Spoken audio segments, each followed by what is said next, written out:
Doctor, ഈ hyper tension heart ഫെയിലിയേഴ്സിനും heart അറ്റാക്കിനും നയിക്കും എന്നുള്ളത് കുറേ പഠനങ്ങൾ കണ്ടിരുന്നു. അപ്പോൾ അതിൽ വസ്തുത എന്താണ്? ഹൈപ്പർ ടെൻഷൻ, അതായത് അമിത രക്തസമ്മർദ്ദം, അതാണ് മലയാളത്തിൽ പറയുക. അത് ഒരു സൈലൻറ്റ് കില്ലറായിട്ടാണ് ഞങ്ങൾ കാണുന്നത്. അതായത് നിശബ്ദ കൊലയാളി.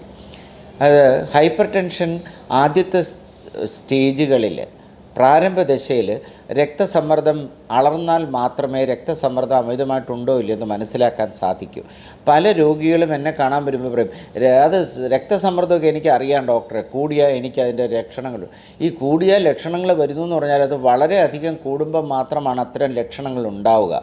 അതിനു മുമ്പ് തന്നെ അതിൻ്റെ നമ്മളെ ദ്രോഹിക്കുന്ന പ്രവർത്തനങ്ങൾ രക്തസമ്മർദ്ദം തുടങ്ങിക്കഴിയും.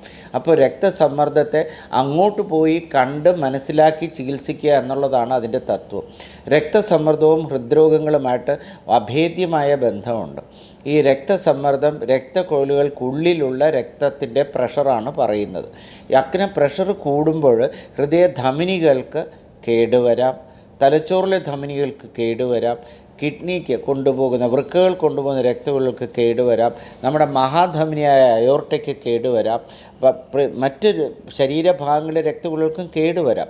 ഈ കേടുവരുന്നത് എങ്ങനെ? ഒന്നുകിൽ അത് വികസിച്ച് ബലൂൺ പോലെയായി ഒരു അന്യൂറിസം എന്ന് പറഞ്ഞ രോഗമാകാം, ചിലപ്പോൾ അത് ബ്ലോക്കായി അടഞ്ഞു പോകാം. അപ്പോൾ ഹൃദയത്തിലാണെങ്കിൽ ഹാർട്ട് അറ്റാക്ക്, തലച്ചോറിലാണെങ്കിൽ സ്ട്രോക്ക് പക്ഷാഘാതം, കിഡ്നിയിലാണെങ്കിൽ കിഡ്നിക്ക് രക്തം കിട്ടാതെ കിഡ്നി ഫെയിലുവർ, വൃക്ക തകരാറ്, ഡയാലിസിലേക്ക് പോകുന്ന, അയോർട്ടയിലാണെങ്കിൽ ബലൂൺ പോലെ വരുത്ത അയോർട്ടിക് അന്യൂറിസം, അല്ലെങ്കിൽ അയോർട്ട അടഞ്ഞുപോയി കാലിലേക്കുള്ള രക്തഓട്ടം കുറയുന്നു, അല്ലെങ്കിൽ കുടലിലേക്കുള്ള രക്തഓട്ടം കുറയുന്നു. അങ്ങനെ പല തരത്തിലും പല സ്ഥലങ്ങളിലും ഈ ശരീരത്തിൻ്റെ ആരോഗ്യാവസ്ഥയെ പ്രതികൂലമായിട്ട് ബാധിക്കുന്ന നിശബ്ദ കൊലയാളിയാണ് രക്തസമ്മർദ്ദം.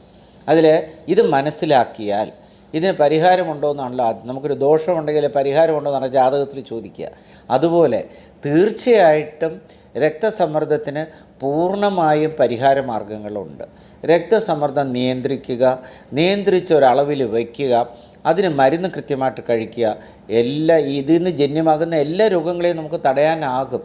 വികസിത രാജ്യങ്ങളെ രക്തസമ്മർദ്ദം നിയന്ത്രിച്ചും പ്രമേഹ രോഗം നിയന്ത്രിച്ചും പുകവലി ശീലം ഉപേക്ഷിച്ചും ഹൃദയാഘാതത്തെ വളരെയധികം തടഞ്ഞിട്ടുണ്ട്. ആ പ്രവർത്തന ശൈലി നമുക്കും അവലംബിക്കാം, ഹൃദ്രോഗം തടയാം.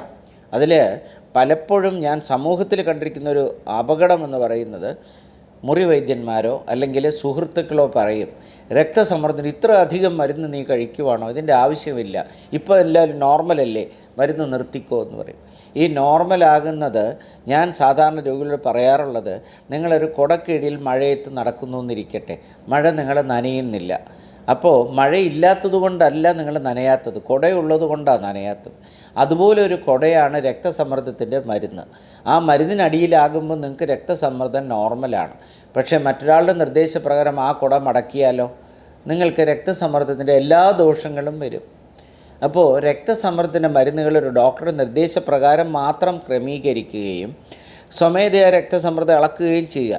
അതിലെനിക്കൊരു വസ്തുത പറയാനുള്ളത്, ഇപ്പോൾ പലപ്പോഴും 2 തരത്തിലുള്ള രക്തമാപിനികൾ നമുക്കുണ്ട്. മെർക്കുറി രക്തമാപിനി സാധാരണ നമുക്കെല്ലാവർക്കും മനസ്സിലറിയാം, ഡോക്ടർ ഇങ്ങനെ ഒരു കയ്യിൽ ചുറ്റിയിട്ടെടുക്കുന്നത്. അല്ലാതെ electronic BP apparatus. Electronic BP apparatus ഒരു വേള സാധാരണ BP അപ്പാരറ്റസിനേക്കാൾ കുറച്ച് കുറഞ്ഞ അളവിലാണ് രക്തസമ്മർദ്ദം കാണിക്കുക. ആ കുറഞ്ഞ അളവിലുള്ള രക്തസമ്മർദ്ദത്തെ ക്രമീകരിച്ച് പോകുമ്പോൾ, അത് പ്രകാരം നമ്മൾ മരുന്നുകൾ ക്രമീകരിക്കാൻ തുടങ്ങുമ്പോൾ ചിലപ്പോൾ നമ്മുടെ രക്തസമ്മർദ്ദം അധികരിച്ചിരിക്കുകയും ഇത് വസ്തുതാവിരുദ്ധമായിട്ട് കുറച്ച് കാണിക്കുകയും ചെയ്യുന്നൊരവസ്ഥ സംജാതമാകാം. അങ്ങനെ വരുമ്പം കറക്റ്റായിട്ടുള്ള രക്തസമ്മർദ്ദ ചികിത്സ നടന്നില്ല എന്ന് വരും. അതുപ്രകാരം മരുന്ന് ക്രമീകരിക്കും. അപ്പോൾ കൃത്യമായ ഒരു രക്തസമ്മർദ്ദ അളവ് എടുക്കേണ്ടത് വളരെ അത്യാവശ്യമാണ്. അതും മരുന്ന് ക്രമീകരിക്കേണ്ടത്. ഡോക്ടർ ഇപ്പോൾ പറഞ്ഞല്ലോ, നമുക്ക് BP ചെക്ക് ചെയ്തിട്ട് നമുക്ക് മുന്നോട്ട് പോകാൻ കഴിയുന്നുള്ളത്. ഇപ്പോൾ പല ആളുകളും ഹോസ്പിറ്റലിൽ പോകാൻ മടിച്ചിട്ട് ഇതുപോലത്തെ സ്മാർട്ട് വാച്ചുകളിൽ BP ചെക്ക് ചെയ്യുന്ന ഒരു സാഹചര്യം നിലവിൽ കണ്ടുവരുന്നുണ്ട്. അത് എത്രത്തോളം ഫലപ്രദമാണ്? ഇതിലെ കണക്ക് എത്രത്തോളം കറക്റ്റാണ്? സ്മാർട്ട് വാച്ചസ് ലോകത്തെ ആരോഗ്യ സംഘടനകൾ, ഹൃദയാരോഗ്യ സംഘടനകളൊന്നും തന്നെ അപ്രൂവ് ചെയ്ത ഒരു BP എടുക്കുന്ന അളവ് യന്ത്രമല്ല. BP എടുക്കുന്ന അളവ് യന്ത്രം, പഠനങ്ങളെല്ലാം തന്നെ മെർക്കുറി മാനോമീറ്റർ അല്ലെങ്കിൽ ഡയൽ ടൈപ്പ് മാനോമീറ്റർ അല്ലെങ്കിൽ ഇലക്ട്രോണിക് മാനോമീറ്ററിൽ മെഷർ ചെയ്തിട്ട് ഉള്ള വാല്യൂ ആണ് പഠനങ്ങൾക്ക് അടിസ്ഥാനമാക്കിയിട്ടുള്ളത്. ഇത് നമുക്കൊരു സൂചിക ആയിട്ട് കരുതാം. അങ്ങനെ വരുമ്പോൾ മറ്റിടത്ത് പോയി ചെക്ക് ചെയ്ത് ഉറപ്പ് വരുത്തുക.